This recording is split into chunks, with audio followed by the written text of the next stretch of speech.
Bienvenidos y bienvenidas a otro sábado de formación continua en USPED Latinoamérica. Mi nombre es Javier Ponce y hoy tengo el agrado, el placer de presentar a uno de los miembros fundadores de USPED Latinoamérica, trabajador de nuestro grupo, consultor permanente, nuestro cardiólogo amigo. Así que sin más presentaciones, y esto que lo venimos conversando desde el año pasado, que nos generó la inquietud una publicación de adultos, vamos a ver qué onda con la ventana posterior ecocardiográfica. Eduardo Tomás, el auditorio es tuyo, muchísimas gracias de vuelta y desaparezco hasta dentro de un rato. Muchísimas gracias, Javi. Como siempre, un honor, un placer estar con todos ustedes. Gracias a todos los que se dan un tiempo para que hablemos sobre ultrasonografía, en este caso, o en la mayoría de mis charlas sobre ecocardiografía.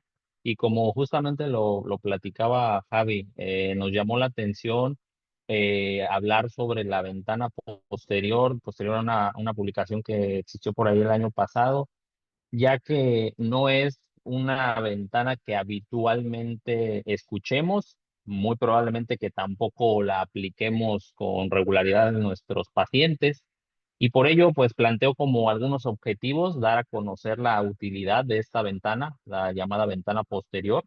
También vamos a hacer alusión a algunas alternativas en cuanto a las ventanas ecocardiográficas que tenemos para la obtención de imágenes en distintos tipos de pacientes y, claro, conocer las principales estructuras que vamos a identificar en cada vista. Eso yo creo que es siempre un objetivo, tener claro las bases anatómicas o por lo menos las bases ecocardiográficas visuales de qué espero yo encontrar en esa vista y poderla utilizar si es que no tengo buenas imágenes desde otra perspectiva.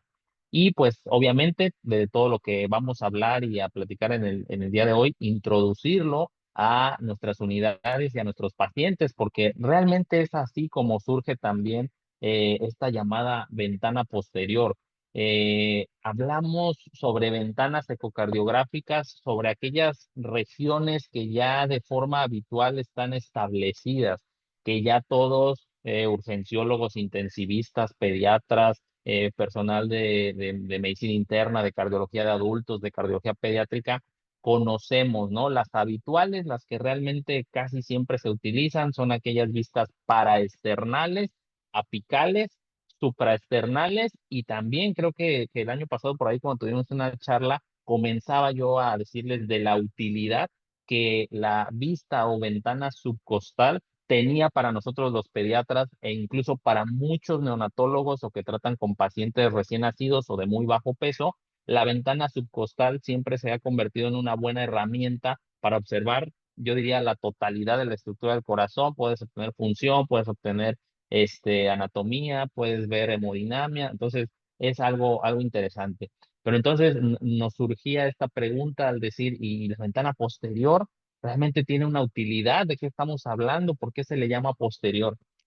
Y bueno, aquí también lo importante es recordar que a todos nos ha pasado tal vez, que el paciente crítico tiene peculiaridades que van a impedir que muchas veces hagamos los clásicos cortes en las clásicas ventanas. Yo se los compartí en algún momento y con la gente que ha tenido la oportunidad de trabajar, creo que pasa con nuestros pacientes de que muchas veces incluso en una terapia intensiva o en una zona donde tenemos bombas de infusión, la cama, el ventilador, tal vez tenemos otro paciente al lado, es decir, la comodidad para realizar el ecocardiograma es una de las primeras limitantes que muchas veces nos impedía hacerlo, ¿no? También recordando que hace algunos años o que incluso todavía en muchos hospitales los equipos son grandísimos, entonces hay que movilizarlo, eso es una primera limitante.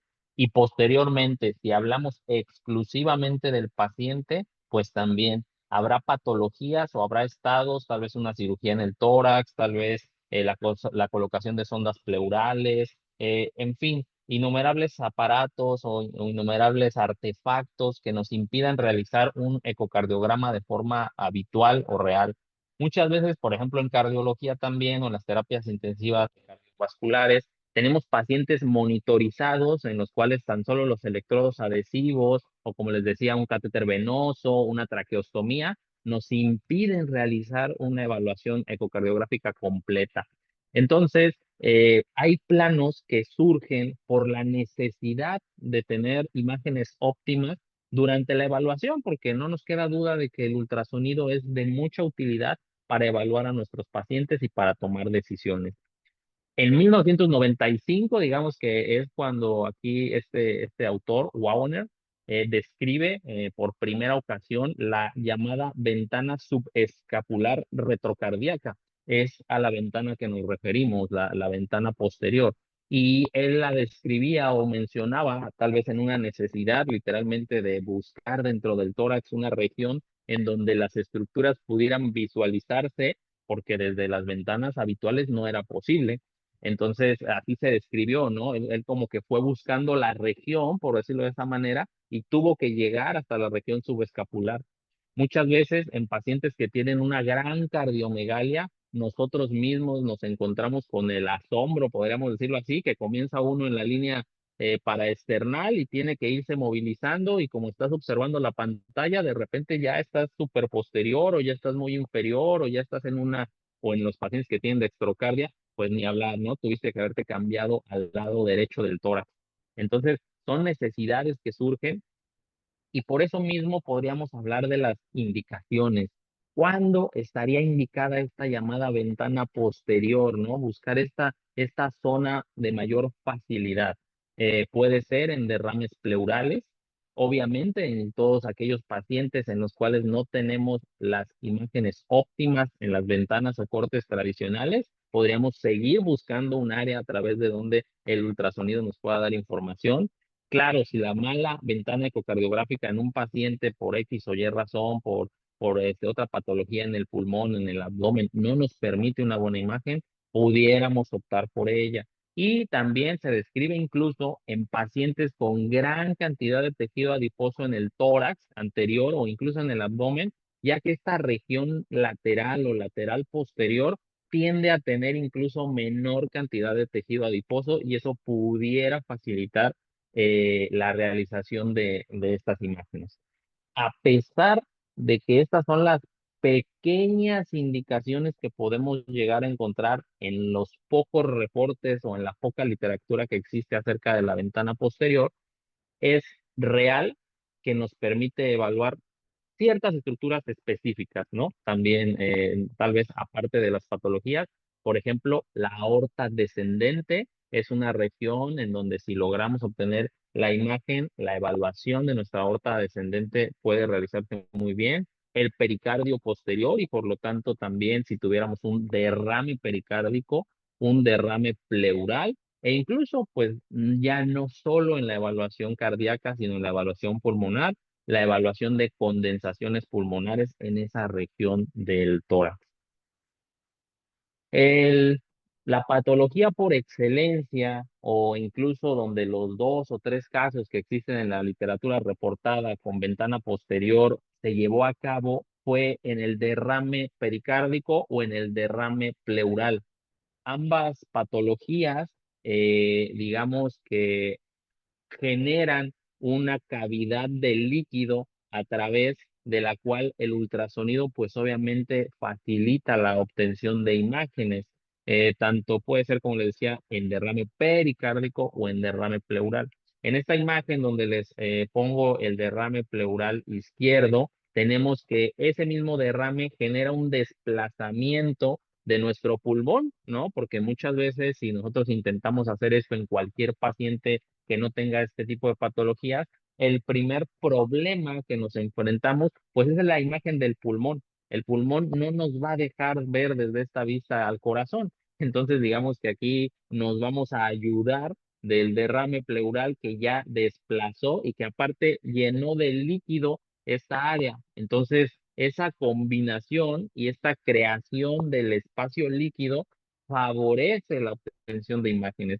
Entonces, dos casos que fueron presentados el año pasado digamos, con muy bonitas imágenes fueron esto, fueron derrames pleurales en los cuales el líquido contenido en esa pseudocavidad, cavidad virtual, hizo que pudiéramos utilizar el transductor para obtener muy buenas imágenes del corazón, ¿no? Obviamente también se puede evaluar, como muchos colegas de radiología también lo realizan, la cuantificación aproximada de ese derrame pleural. Muchas veces también cuando este es muy pequeño, pues no nos va a permitir hacer este ejercicio o esta prueba, ¿no?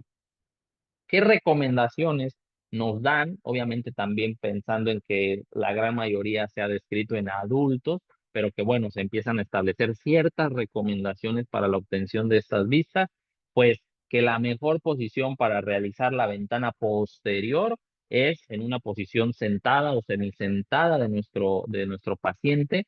Se refiere que en las terapias intensivas se puede intentar incluso un semi-reclinado de 45 grados si el paciente obviamente no está cooperando, o tal vez está sedado, o no sé, de alguna condición que no permita la cooperación, o como les decía, el tan solo acomodar a nuestro paciente, si eso ya es difícil, entonces pues tendremos que hacer uso de estas camas que son mecánicas o que podemos direccionar la posición del paciente. En orden, digamos, de recomendación, las siguientes recomendaciones en donde podríamos utilizarlo, pero recordando también que si el derrame pleural no es muy grande, la imagen que vamos a obtener no es tan buena porque el mismo líquido se va a redistribuir y entonces esto hará que pues sea como un paciente que tiene insuflado a la totalidad del pulmón, nos va a impedir ver al corazón.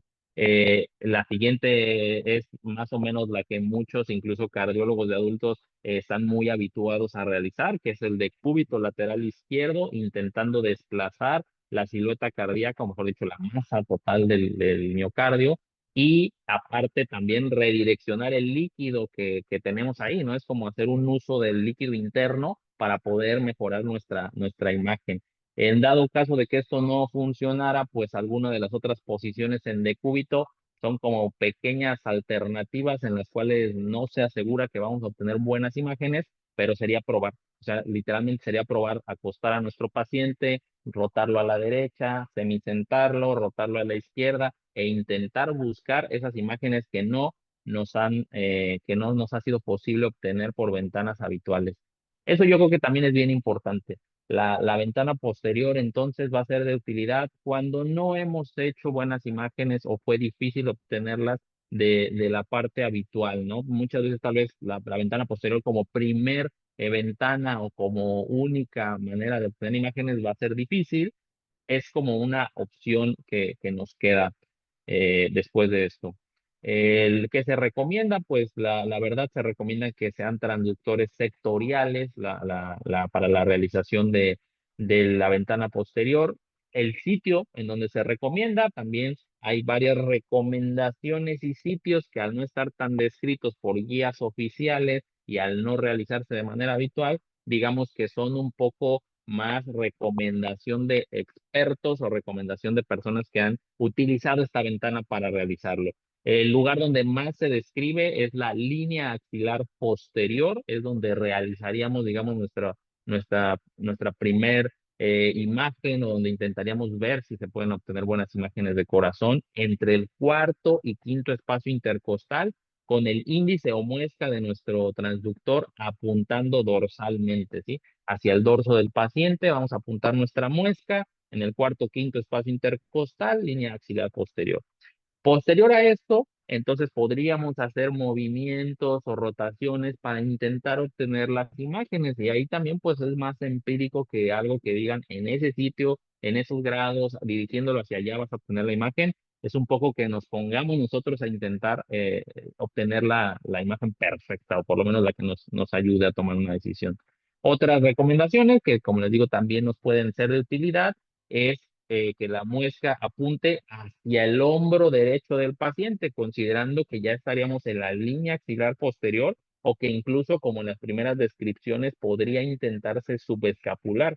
Subescapular con la muesca apuntando al hombro derecho del paciente o bien incluso apuntando con la muesca hacia la parte inferior. Esas son algunas recomendaciones que podrían facilitar la ventana posterior. Aquí tenemos un ejemplo en donde a este paciente, precisamente por la patología que era un derrame pleural, se prefiere o se intenta obtener una imagen. Aquí es la imagen que se obtiene después de esta ventana posterior. Si se fijan ahí, pues no es exactamente que la tengamos que hacer en la parte de atrás, aunque como les comento, sí ha habido casos en donde por las dimensiones del derrame es posible obtener la imagen subescapular o paraespinal. Entonces, esas imágenes son interesantes de obtener, pero no en todos los pacientes. Como les decía, aquí en la imagen de ejemplo podemos observar incluso en la parte de arriba el derrame pleural y posteriormente incluso un poco de derrame pericárdico que empieza a separar las capas y posteriormente entonces tenemos nuestra imagen, podríamos decir, de un cuatro cámaras. Ahorita vamos a ir viendo algunos ejemplos que nos van a permitir decir, ok, en este tipo de paciente yo podría optar por esa ventana porque quiero obtener esa evaluación, en este caso de un cuatro cámaras, que si de forma apical no obtuve por alguna patología de tórax anterior o de pulmón, que no pude obtener un cuatro cámaras apical, muy seguramente lo puedo ir a buscar hacia atrás, pero si obtuve la ventana apical, pues tendría la misma información.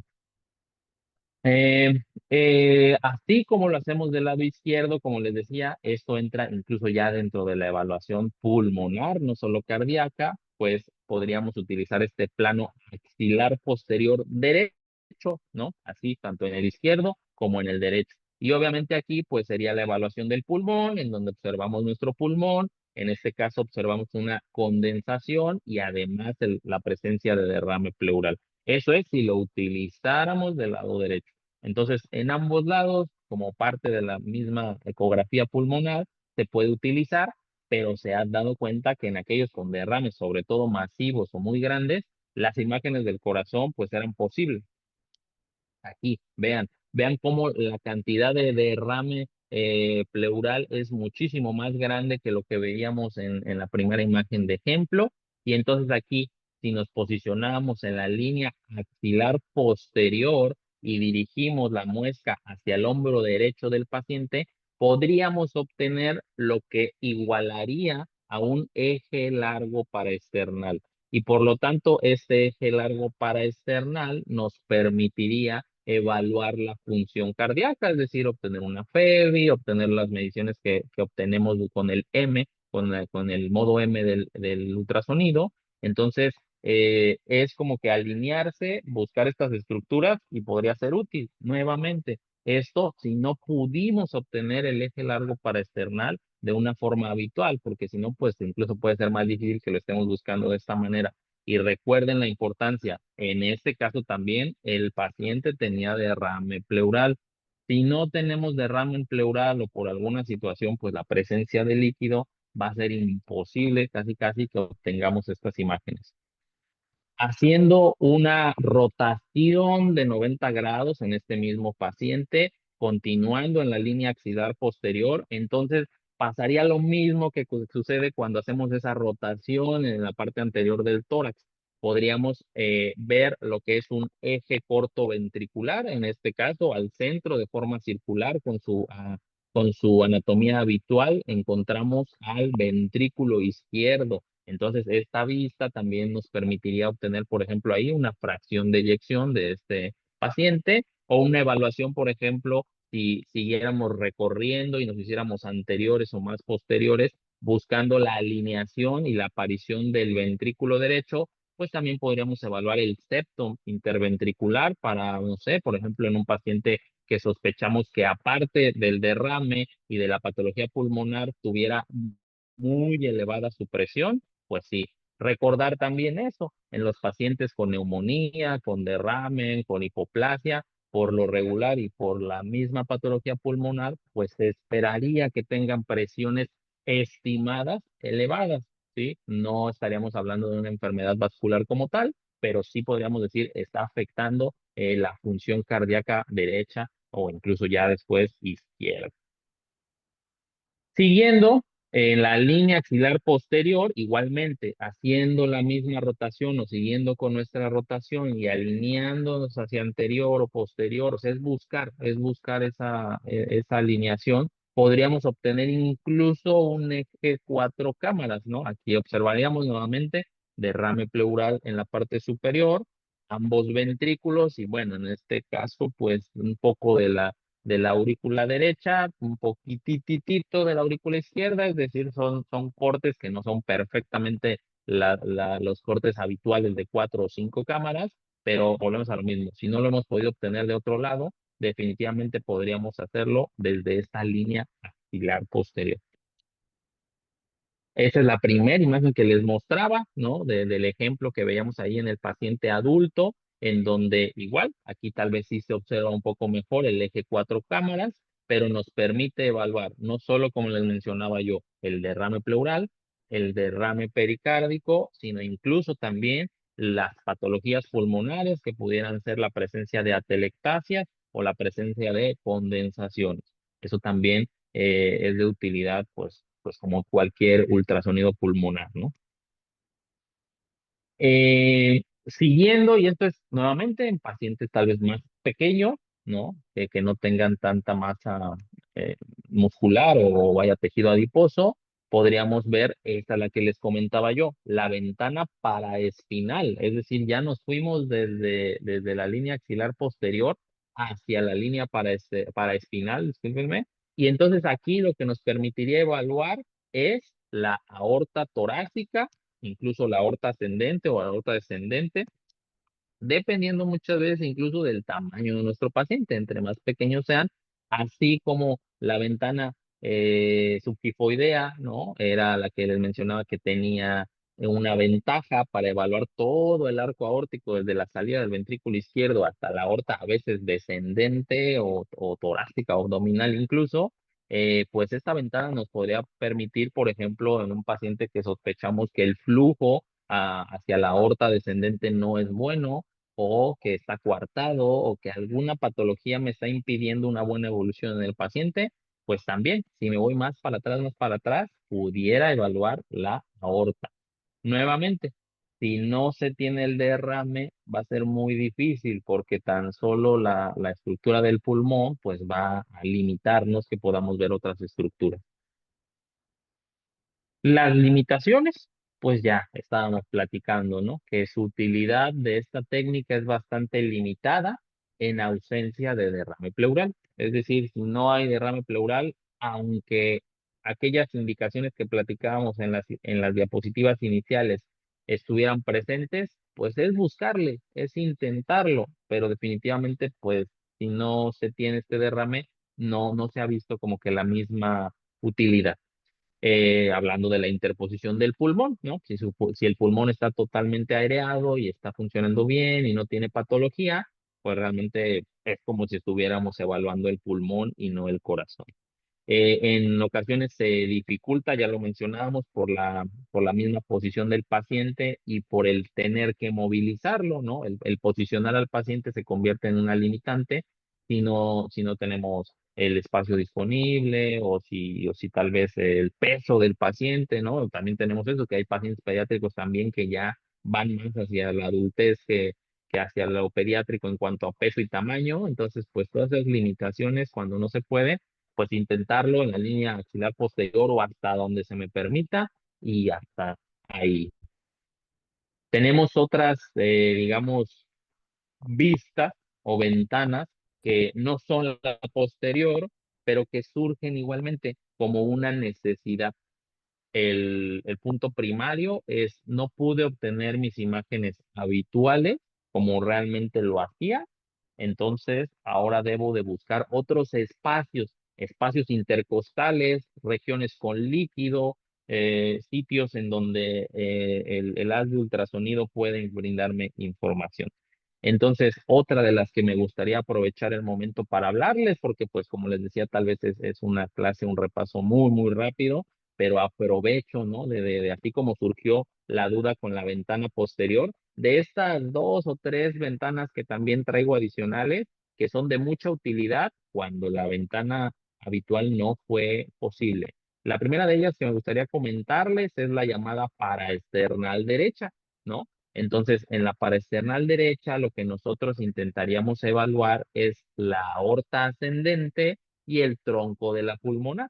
De hecho, si yo me posiciono para external derecho y realizo un balanceo anterior y posterior, yo podría estar obteniendo el tracto de salida izquierdo y la aorta ascendente, y entonces ahí poder evaluar coronarias, poder evaluar senos de Valsalva, poder evaluar el mismo anillo aórtico y realizando este mismo balanceo en paraesternal derecho, obtendría la misma imagen que ustedes ven aquí en el ejemplo, pero de mi arteria pulmonar. Y por lo tanto, entonces igualmente podría evaluar el anillo pulmonar, el tronco de la arteria pulmonar, si existe insuficiencia, incluso podría empezar a ver las ramas de la arteria pulmonar. Esta es la ventana paraesternal derecha, que es justo como si estuviéramos realizando el eje largo paraesternal izquierdo habitual, pero tal vez, como les digo, por patología pulmonar, por patología cardíaca, por desplazamiento de estructuras, por alguna cosa, si yo me voy derecho, tal vez también el corazón lo pueda yo evaluar más. Es decir, solamente es como recorrer la línea, irme hacia el otro lado del esternón para poder hacer la evaluación parecida a la que realizo con un eje largo para externar. Otra vista interesante y que muy pocas veces también utilizamos es la llamada ventana apical, dos cámaras ventricular derecha. Entonces, esta parte es igual en el ápice, dirigir nuestra muesca, nuestro indicador hacia el hombro derecho del paciente y entonces hacer un balanceo y vean, bueno, esta imagen también, pues me imagino que por eso la opción en el artículo, porque les quedó perfecta, pero bueno, sí, sí se pueden obtener imágenes así. Ventrículo derecho, válvula tricúspide, atrio derecho, y vean también ahí la vena cava, qué bonita imagen, o sea, llegando y aparte ver las demás estructuras, pues entonces cuando estoy evaluando el lado derecho del corazón de mi paciente por patologías pulmonares, por patologías cardíacas, por algunas otras cosas, si me voy hacia el ápice, pero no para evaluar un 5 cámaras o un 4 cámaras habitual, sino redirijo el índice, la muesca hacia el hombro derecho y me hago más anterior, pudiera empezar a obtener yo esta imagen interesante que se le ha llamado o denominado ventana apical, dos cámaras ventricular derecho. ¿Vale? Otra muy interesante también que en lo personal no había yo utilizado hasta que comencé a hacer la revisión para esta charla y que pues sí, parece ser de mucha utilidad, es la llamada transepática, en donde la evaluación de la vena cava inferior, de la vena hepática o intrahepática y de la aorta nos permite incluso con un modo M obtener la evaluación de ambas, ¿no?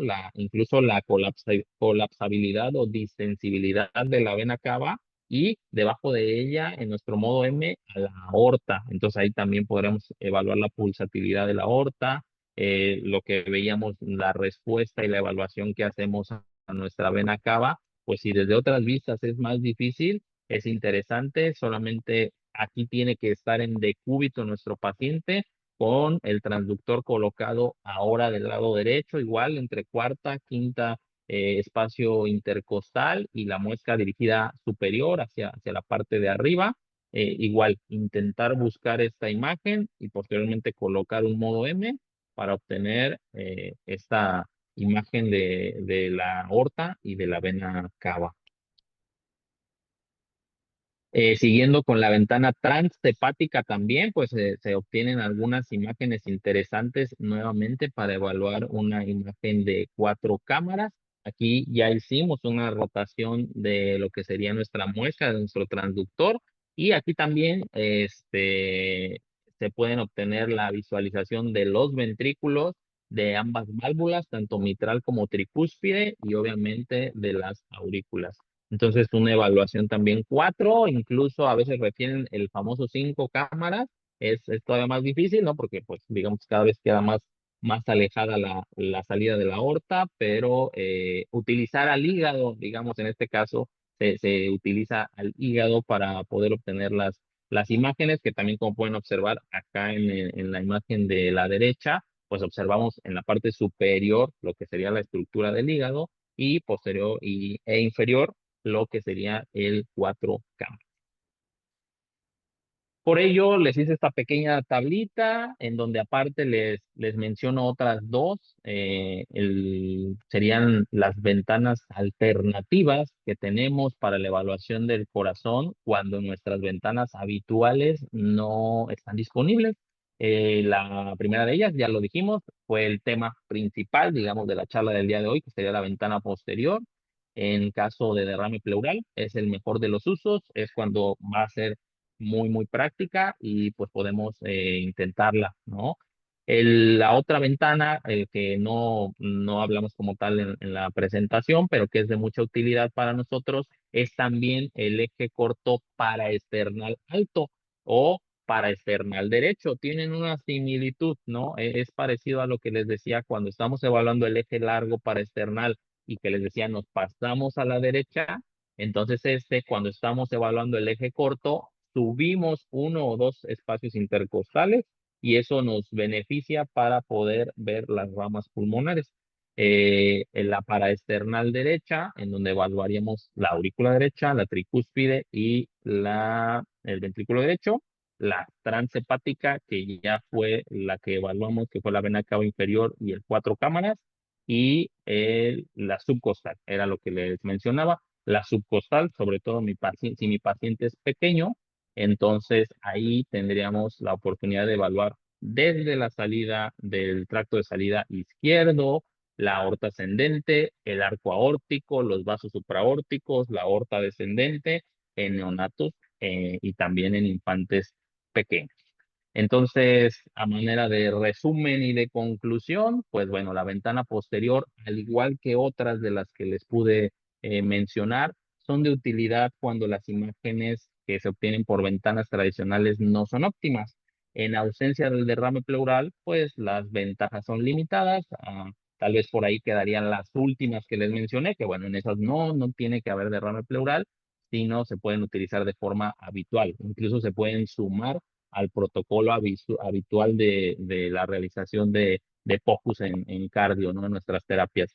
Y bueno, todo esto pues debemos de transmitirlo, debemos enseñarlo como alternativas en pacientes seleccionados, es decir, no de forma habitual en todos los pacientes, pero recordar cuando se nos dificulte obtener una imagen en esos lugares donde nos han dicho que se debe de obtener, definitivamente los invito incluso a que puedan empezar a buscar sus propias vistas y sus propios ejes y que nos compartan casos interesantes en donde un sitio no habitual del transductor pudo darles información que ayudó a la toma de decisiones en su paciente.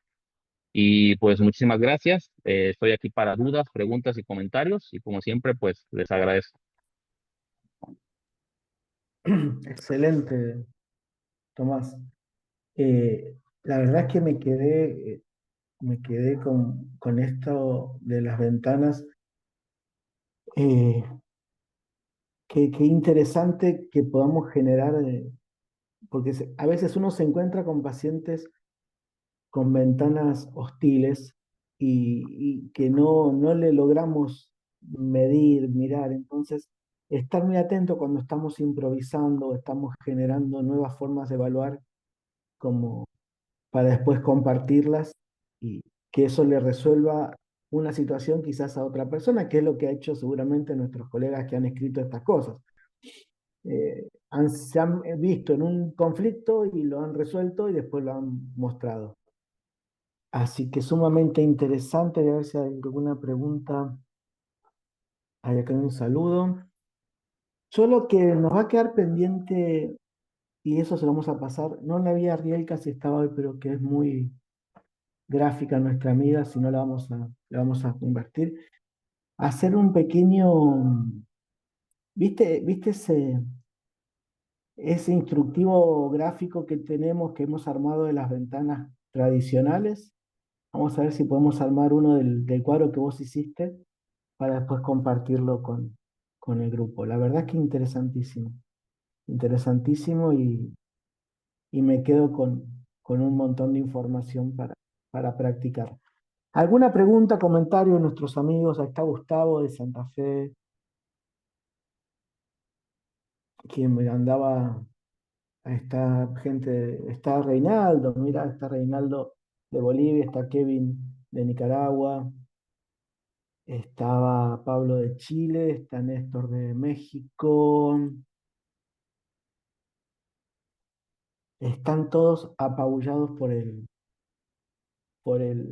la presentación, amigo.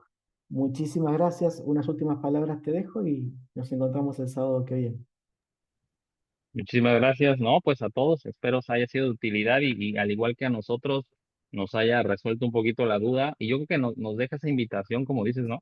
De poder buscar, digo, creo que es el mensaje principal, de salir un poco de lo habitual también, obviamente sustentado y obviamente con la utilidad de que necesitemos, el poder buscar nuevas opciones. Y totalmente de acuerdo, como decías, yo creo que es importante que hagamos esta misma tablita, un poco más esquemática, pero que quede ahí para recordarnos qué hacer cuando no fue habitual las imágenes o no pude obtenerlas, como decías, en ventanas no tan buenas. Estas dos, tres, cuatro opciones que tengo para intentar evaluar lo que estoy buscando evaluar. Muchísimas gracias a todos. Muchísimas gracias, Tomás. Hay un spoiler, un chivo, un anuncio, una publicidad. Está nuestro disertante del sábado que viene. Volvemos con Neo el sábado que viene. Así que muchísimas gracias y ahora sí, nos vamos, che. Que tengan lindo fin de semana. Adiós.